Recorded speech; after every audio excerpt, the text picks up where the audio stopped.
Hello बच्चों, मैं Akbar Khan VS classes के ऑफिशियल यूट्यूब चैनल में आपका स्वागत है। लास्ट क्लास में हमने पढ़ा था गैमेटोजेनेसिस के बारे में, मींस युग्मक जनन।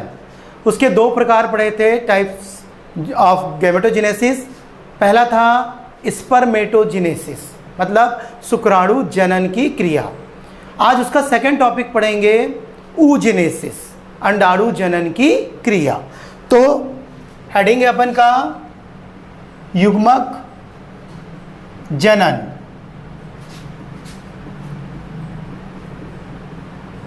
गैमेटोजेनेसिस।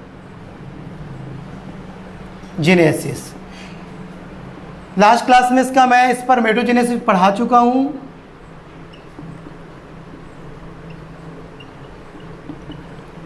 सेकेंड है इसका oogenesis। स्पर्मेटोजेनेसिस शुक्राणु जनन। बताया था मैं कि मनुष्य के नर जनन अंग, जिसको हम वृषण कहते हैं, मतलब टेस्टिस में शुक्राणु बनने की क्रिया को हम शुक्राणु जनन या स्पर्मेटोजेनेसिस कहते हैं। इसकी पूरी तीनों अवस्थाएं मैंने आपको पढ़ाई। आज पढ़ेंगे oogenesis।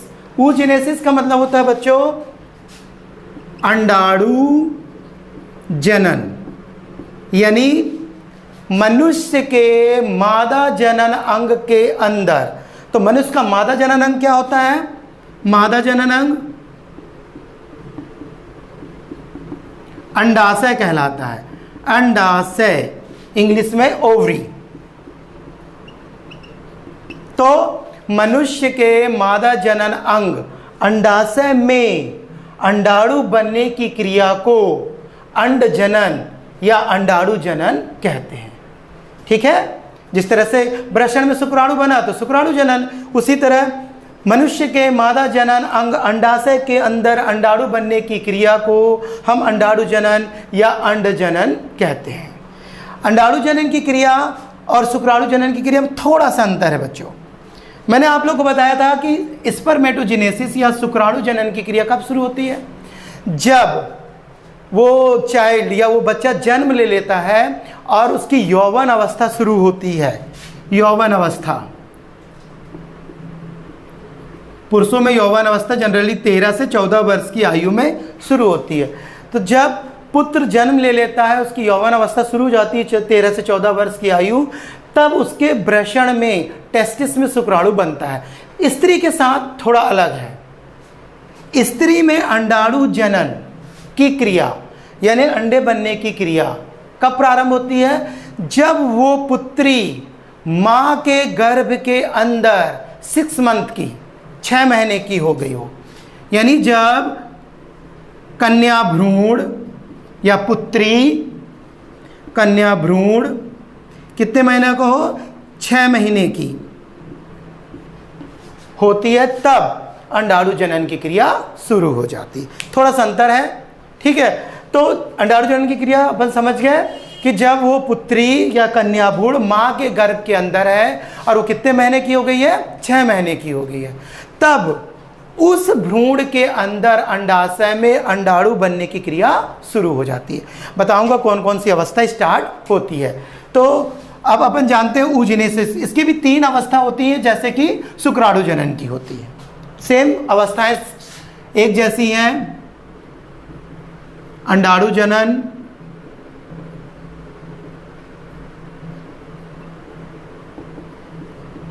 इसकी 3 अवस्थाएं हैं। पहला सेम उसी की तरह गुणन प्रावस्था, मल्टीप्लिकेशन फेज। दूसरी वृद्धि अवस्था। लास्ट क्लास में हमने पढ़ा शुक्राणु जनन में भी यही सारी अवस्थाएं होती हैं। वृद्धि अवस्था, ग्रोथ फेज। और थर्ड है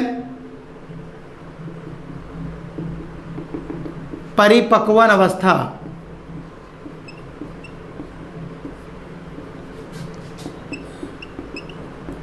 मैच्योरेशन फेज। तो यहाँ पे हम थोड़ा सा अंतर पढ़ रहे हैं कि अंडाणु जनन की क्रिया माँ के गर्भ के अंदर जब वो कन्या या वो पुत्री कितने महीने की है, 6 मंथ की है, तब उसके अंडाशय में प्रोसेस होती है। तो ये जो पहली अवस्था गुणन अवस्था और वृद्धि अवस्था, ये दोनों जो अवस्थाएं हैं, ये कन्या जब वो भ्रूण के रूप में माँ के गर्भ के अंदर होती है, तब ये 2 अवस्थाएं शुरू हो जाती हैं। तीसरी अवस्था जो होती है परिपक्व अवस्था, ये कब होगी? जब वह पुत्री जन्म ले लेती है। जन्म लेने के बाद उसमें यौवन अवस्था शुरू होती है। जब स्त्रियों में लगभग 1 साल पहले 12 से 13 वर्ष में शुरू होती है यौवन अवस्था। पुरुष से पहले स्त्रियां या कन्या मैच्योर हो जाती हैं।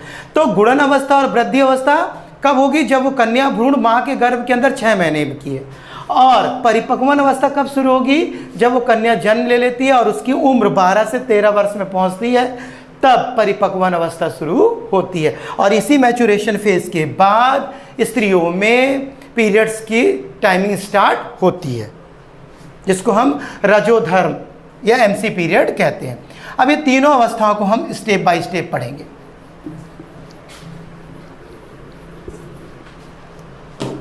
सबसे पहले अंडाशय की जनन कोशिका। जनन कोशिका जैसे वृषण की जनन कोशिका, वैसे ही अंडाशय की जनन कोशिका जो अंडाशय के अंदर होती है, जर्म सेल। जर्म सेल में क्या होता है? बार बार समसूत्री विभाजन होता है। जर्म सेल लेके चल रहे हैं, बार बार इसमें समसूत्री विभाजन होता है।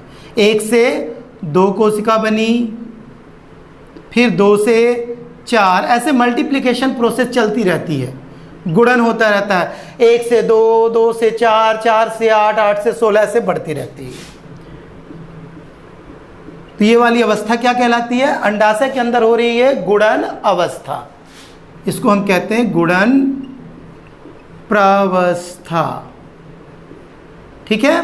और इसमें नई कोशिका, ये जो नई कोशिका बनती है इसको कहते हैं उगोनिया।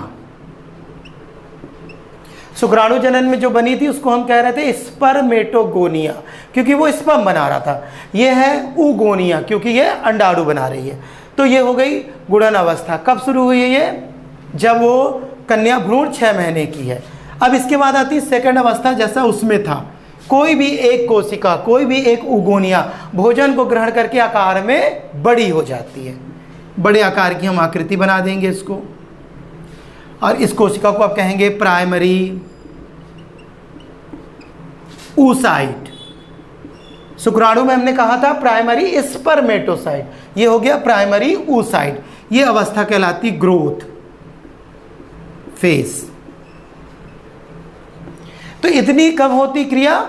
जब वो कन्या माँ के गर्भ के अंदर 6 मंथ की। अब इसके बाद पुत्री जन्म ले लेती है। जन्म लेने के बाद यौवन अवस्था शुरू होती है, तब उसकी तीसरी अवस्था हम पढ़ेंगे। अब तीसरी अवस्था में होता क्या है? ये जो प्राइमरी oocyte बना, इसमें 2 बार विभाजन होता है। एक अर्धसूत्री पहला और दूसरी बार फिर समसूत्री। तो अर्धसूत्री में क्या होता है? जो गुणसूत्र की संख्या है वो अब आधी आधी हो जाएगी। तो पहला अर्धसूत्री विभाजन होता है और 2 कोशिका बनती है। एक अंतर और है, शुक्राणु जनन में सारी कोशिकाएं जो बनती है वो एक साइज की होती हैं, एक आकार की।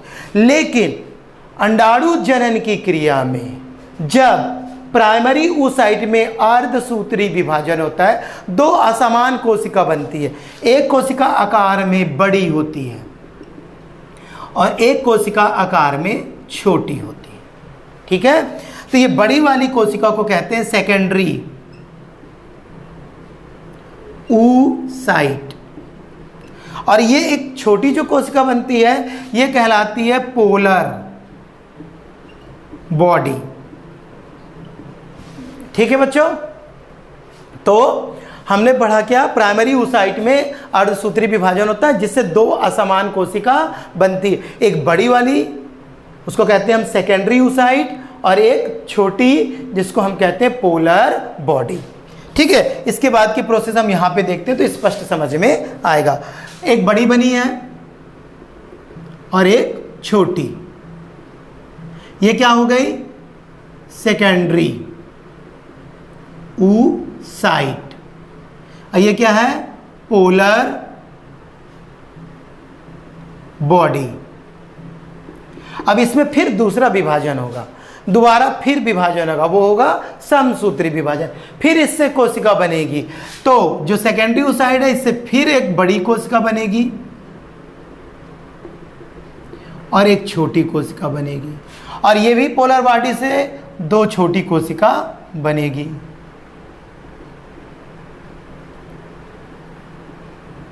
तो ये जो बड़ी कोशिका बनी यही असली ओवम कहलाएगी। ओवम यानी अंडाणु, ठीक है। लास्ट में एक अंडाणु बना, एक स्पर्मेटो, प्राइमरी स्पर्मेटो से एक साइड से एक अंडाणु बना।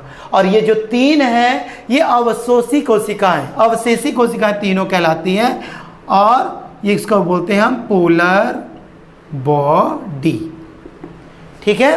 तो इतना समझ में आया कि अंडाशय की जर्म सेल जनन कोशिकाओं में बार बार समसूत्री विभाजन होता है। 1 से 2, 2 से 4, 8, 16, 32, 64 ऐसे मल्टीप्लाई कोशिका बनती है। इसको कहते हैं हम उगोनिया।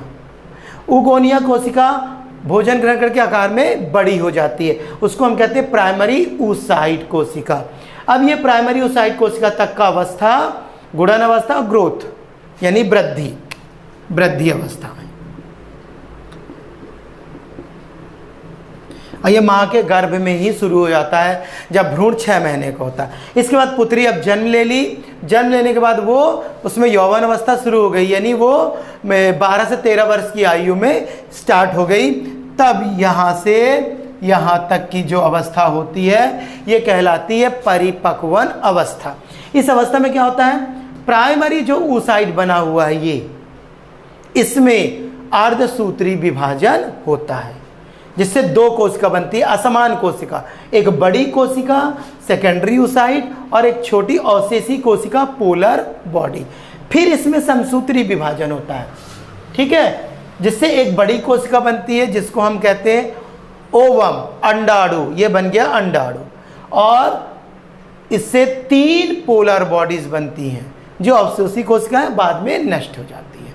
इस तरह से अंडाणु जनन में एक प्राइमरी स्पर्मेटोसाइट से केवल एक ओवम बनता है, एक अंडाणु बनता है, जबकि पुरुष के एक स्पर्मेटोसाइट से 4 स्पर्म बनते हैं। तो ये बच्चों आज की क्या थी, उजनन की क्रिया, अंडाणु जनन की क्रिया कैसे होती है।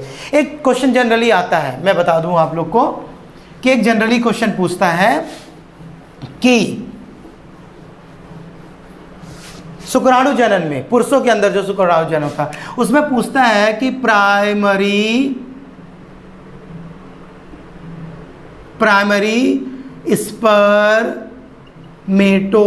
स्पर्मेटोसाइट से कितने शुक्राणु बनते हैं, से कितने शुक्राणु। तो एक प्राइमरी स्पर्मेटोसाइट से 4 शुक्राणु, ठीक है, एक से कितने बनेंगे, 4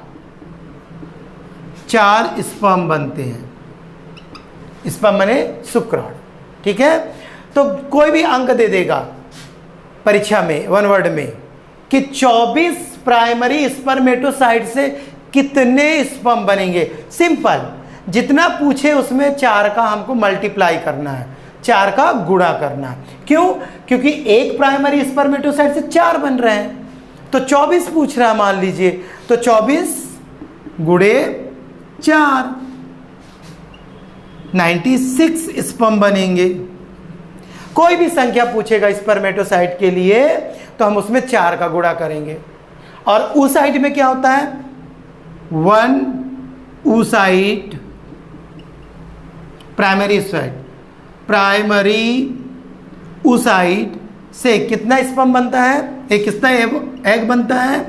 तो प्राइमरी स्पर्मेटोसाइट से केवल एक ओवम बनता है, एक अंडाणु, ठीक है।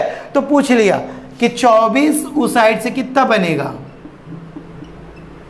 ठीक है। तो 24 oocyte से, तो इसमें तो 1 से 4 बन रहा था तो हमने 4 का गुणा किया।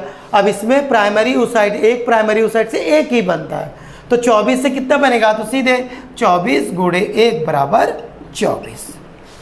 तो याद हमको ये रखना है परीक्षा के हिसाब से कि जब भी स्पर्मेटोसाइट के बारे में पूछेगा, जितनी भी संख्या का पूछेगा उसमें 4 का मल्टीप्लाई करेंगे। और oocyte के बारे में पूछेगा तो हम उसमें 1 का मल्टीप्लाई करेंगे, क्योंकि हर बार एक ओवम बनता है और स्पर्मेटोसाइट से स्पर्म 4 बनते हैं। तो ये कुछ इंपॉर्टेंट क्वेश्चन थे जो आपके एग्ज़ाम के लायक हैं। नेक्स्ट क्लास में हम और नेक्स्ट टॉपिक को पढ़ेंगे। इसके लिए हैव ए नाइस डे।